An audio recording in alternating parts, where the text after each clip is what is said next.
Very good morning. I'm Dr. Sendur Nambi, a consultant in infectious diseases at Apollo Hospital, Greens Road, Chennai. And you're going through an exciting lecture series. The topic given to me is antimicrobial resistance. Going on with my presentation for the day, everything started with this man, Sir Alexander Fleming. What he noted in his lab was in a petri dish. What he found was a mold colony inhibiting the growth of bacteria. It was just an accidental discovery, and that led to the fact that the compounds from a microorganism like fungi can be used to kill another microorganism like bacteria, and that led to the discovery of penicillin, and so the discovery of antibiotics per se. And the credit goes to Sir Alexander Fleming for this accidental discovery in his lab. And so much was the effect of penicillin on the impact of mortality, morbidity. Most of the Staphylococcus aureus infections or even a streptococcal infections. If you look into this picture here, we have a small girl with a complicated skin and soft tissue infection over the face and neck. And all this girl received was crystalline penicillin, and this child has done well with a simple drug like crystalline penicillin. So such was the impact of the antibiotic. And if you look into the strength of antibiotic, this is with respect to the data from a country like US, where prior to the introduction of antibiotics, the mortality per 1 lakh lives was around 300. With the introduction of sulfa and penicillin alone, the mortality that was around 250 to 300 per 1 lakh had dropped to around 70 to 100. And after that, this drop in mortality from 300 to 75 to 100 happened from 1940s to 1955s and 60s. After that, whatever the medical technology has advanced in terms of a newer antibiotic discovery, let it be the newer classes of drugs, the newer interventions, transplants, and none of it has made the impact that a simple antibiotic like penicillin and sulfa has made in the number of lives saved in the history of universe. The problem with antibiotics is antibiotics always come with a shelf life. They are drugs that would lose their activity after a period of time. Just like we discover antibiotics to kill microorganisms, microorganisms have their own right to live in this whole world. So they always find mechanisms by which they could thwart the effect of antibiotics. Such as a classical example of Staphylococcus aureus, where with the introduction of penicillin, what you had in 1950s, penicillin was introduced, and what we had was penicillin-resistant Staph aureus. Then methicillin came in 1970s. Then we had methicillin-resistant Staph aureus. Then vancomycin came, and then we had vancomycin-resistant enterococci, vancomycin intermediate Staph aureus, and finally in 2002, what we had was vancomycin resistant Staph aureus. So what we find with a single bacteria like Staphylococcus aureus is the sequential introduction of one antibiotic has always resulted in an antimicrobial resistance. The strain of Staph aureus has always picked up resistance to that particular antibiotic that has been introduced in sequence. And that goes with any other class of microorganisms like E. coli, Klebsiella, and so on, as even Salmonella. So antimicrobial resistance will be there. With respect to India, the West deals with antimicrobial resistance pertaining to gram-positive organisms like MRSA, vancomycin-resistant enterococci, whereas in India, the gram-negatives form the bane of resistance. I would like to introduce to three different terminologies. One is MDR, that is multi-drug resistance. What does that mean is when you have resistance to three classes of antimicrobials, and then you have a terminology called XDR, that is extreme drug resistance, in which what it means is you are left with only 2 or 3 classes of drugs to which the bacteria would work. And what you have, this terminology is PDR, that is pan-drug resistance, in which none of the existing classes of drugs are expected to work for that bacteria. So we need to be familiar with these terminologies like MDR, XDR, and PDR. And if you look into the data, the most common MDR among gram-negatives in India is ESBL, that is extended spectrum beta lactamase. And if you look into the prevalence of ESBLs or resistance to third generation cephalosporins is around 50 to 70% among E. coli and Klebsiella in India. Whereas with XDR, that is extreme drug resistant organisms, a classic example would be a carbapenem resistant E. coli and a carbapenem resistant Klebsiella. The incidence would be around 10 to 30% depending upon the area of practice. PDR is when you have bacteria for which none of the existing classes of drugs would work. As of now, the incidence is very, very low, and I hope and wish it remains the same. How does bacteria pick up antimicrobial resistance? If you look into it, it could be by natural selection and mutation. Everything goes with Darwin's theory of survival of fittest. So bacteria multiply or replicate at a faster rate. As a result of it, you could have mutations occurring naturally, and you could have a susceptible bacteria picking up a mutation that could make it resistant. And when you have a susceptible bacteria interacting with a resistant clone of bacteria, then the genes that code for resistance could be transferred from the resistant bacteria to the susceptible bacteria, and so then you have the resistant strain as the dominant strain if it in fact gives you a survival advantage. So it could either come through a natural selection process because of naturally occurring mutations, or because of interaction between a susceptible and a resistant clone of bacteria. And when you give an antibiotic to kill bacteria like E. coli, what we need to understand is if there is a petri dish with 100 E. coli clones, there is 98 to 99 are generally susceptible to the antibiotic that you give. For example, it could be something like ceftriaxone or cefixime. But naturally occurring mutations always occur within that clone, even though the majority of the bacterial clones are susceptible. So by giving an antibiotic, what you do is the susceptible clones within the bacteria what we are treating will be wiped out, and then you would select out the resistant clone, and that becomes a dominant strain. So what we need to understand is the antibiotic use or the antibiotic selection pressure selects out the resistant clone among the susceptible population, and the more we use the antibiotic, the more the chance that we are going to pick up the resistant clone within the bacteria, and that would become the dominant strain. And that is how antimicrobial resistance follows and begins. And antibiotic use and selection pressure is the key mechanism with which you would have antimicrobial resistance. And going on to the mechanisms, I was giving you the evolution aspect, but what are the actual mechanisms by which antimicrobial resistance occurs?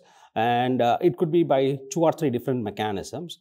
One mechanism by which is the bacteria doesn't let the antibiotic attach itself to the site of action. For example, something like penicillin, they attach to the cell wall. You have the penicillin binding glycoproteins. So the bacteria changes the penicillin binding glycoprotein shape, and as a result, the antibiotic is not able to attach to the bacteria so that it would not be able to cause its action. And this could be something with the DNA guidase conformational change. As a result, the quinolone would not act. As with the ribosomal changes, your aminoglycosides and macrolides would not act. So one mechanism by which is the antibiotic is not let to be attached to the bacteria. Another mechanism which is quite common among the gram-negative organisms, especially the E. coli, Klebsiella, Enterobacter, is the bacteria produces enzymes that knock off the antibiotic or that hydrolyze the antibiotic, or in a simple term, it kills the antibiotic. So that is by the production of enzymes. The common ones are the beta-lactamases, in which you have the extended spectrum beta-lactamase by which the third generation cephalosporins are knocked out, or you could have a carbapenemase, which is again a beta-lactamase production by which carbapenems will be knocked off. So the second mechanism by which is by the production of materials or enzymes by the bacteria, which would make the antibiotic ineffective, which would hydrolyze or lyse the antibiotic. The third mechanism is the antibiotic is not let in. So you have the pore-in channels, which are like the gateways. Once the antibiotic attaches to the bacteria, and then it has to enter into the bacteria, for which you have the pore-in channels. But if the pore-in channels are blocked, then the antibiotic cannot enter into the bacteria. Another mechanism is An antibiotic has entered, it is attached to the cell wall, it has had access to the porin channel, but it has come in, but it can be pushed out by opening up of the efflux pumps. So this is the third mechanism by which either the antibiotic is not let in by closing off the porin channels, or once the antibiotic enters into the bacteria, it is pushed off by opening up of the efflux pumps. So this would be the broad mechanism by which antibiotics are rendered ineffective by bacteria, and it could be either by target alteration, enzymatic inactivation, or decreased access to the target. Why is that we are worried about antimicrobial resistance? Why? Because if you look into the projections for the year 2050, I know that we are in the COVID era now, but in the projections for the year 2050, if you look into the number of deaths that could be attributed to antimicrobial resistance is around 10 million. When compared to any other disease entity like cancer, cholera, diabetes is much, much more. Why antimicrobial resistance will be a problem? Because it could cut across all specialties. So the general medicine practice, the gynecology practice, the cancer practice, the surgical practice, everything could be affected because antibiotics are commonly used to prevent and treat infections across all specialties. This is one such problem that could cut across all specialties. As a result, the impact could be perceived with multiple specialties, and so antimicrobial resistance can be a huge problem. And even more compounding the problem is you don't have new classes of drugs being introduced into the market. Why? Because the pharma industry does not see big gains by investing in antibiotic, because antibiotics always come with a shelf life. Any new antibiotic introduced into the market generally does not rule the market more than 10 years, unlike other drugs like anti-epileptics or antiplatelets or statins or diabetic medicines, which will be there in the market as long as they are effective for n number of years.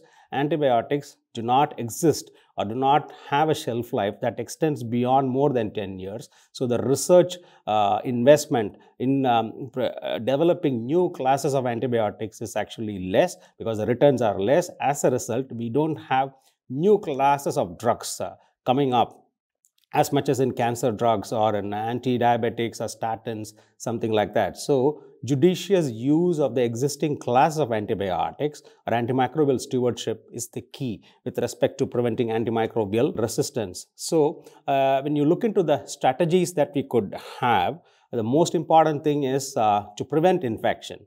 What we need to prevent infection is just looking into doing the basics: clean water, food, sanitation, food hygiene, environmental hygiene, and clean water. And then another important aspect by which you could prevent infection is breathe in good air, and as a result, another one is vaccination. And all these factors have a major aspect in preventing infection.